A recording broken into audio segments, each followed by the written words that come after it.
Don't always jump to assist because it sends the message to the kid that you can't accomplish this. Hi, I'm Dr. Wendy Walsh for Local Now. I have a PhD in clinical psychology, and I teach developmental psychology at California State University, Channel Islands. Are you a helicopter parent? Do you even wonder what that means and what you can do to change? I've got some advice for you. You can picture it, a parent hovering right over top of their kid and maybe being a little too controlling. There's a similar term that I've heard a lot recently called snowplow parent. This is the parent that clears the path for their child and makes perfect tracks so the child never has to suffer. So why does it matter if you want to make your child happy all the time and you want to help them be successful? The intentions are good, but unfortunately they can backfire. Back in 1953, a psychoanalyst named Donald Winnicott coined a term called the good enough mother. Today, I prefer to say the good enough parent.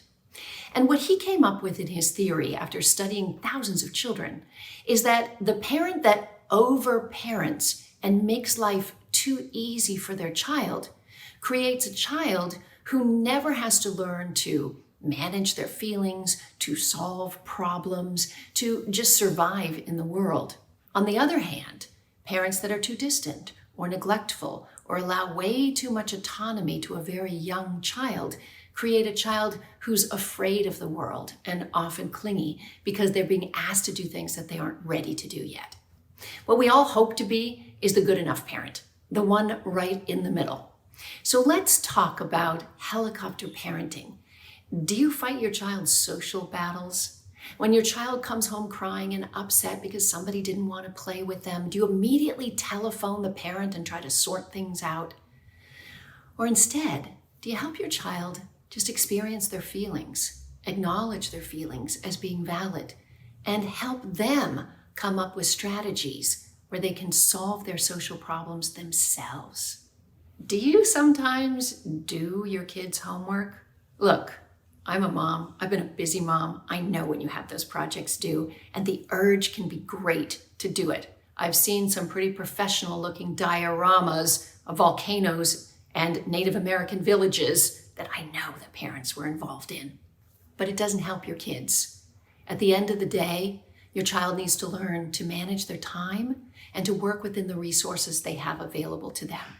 That doesn't mean you can't support them in their homework. You have to give them a quiet environment. You have to create structure in their day where they can do their homework. You have to give them the supplies they need. And if clarification is needed on an assignment, you can help them construct emails or phone calls to their teachers. But that's helping them help themselves. Do you coach your children's coaches? Yeah. If you're the parent who's always giving advice to the coach and asking why your kid isn't put into the game, you're a helicopter parent. You need to stop this. Instead, talk to your child about how they can speak to the coach if they feel they're being overlooked. Do you keep your children on too short of a leash?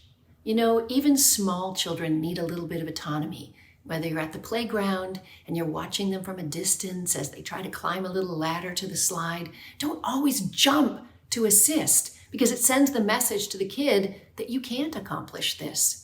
You have to allow them to solve some of their problems in the world and sometimes get a few bumps and bruises on the way. Just be near to intervene if it gets serious.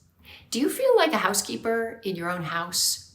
What I mean is, are you doing all the chores and not even teaching children how to make their own beds or do their own laundry? This is only going to hurt your child in the long run because every developing human being needs to have some sense of responsibility for themselves, their place in the house, and being on the team. So assign them a few chores. And finally, do you allow your kids to fail? We all learn by making mistakes. We actually don't learn by being successful. It's a scaffolding level of mistake, fix that, mistake, fix that, mistake, fix that, towards success. You have to allow your kid to fail, but you need to be there as the arms to catch them, emotionally, when they do fail. Help them sort out their feelings. Help them find inspiration to go forward again. This is called being a good enough parent. and I think you can do it. Thanks for watching. For Local Now, I'm Dr. Wendy Walsh. You can follow me anywhere on my social media at Dr. Wendy Walsh. We'll see you next time.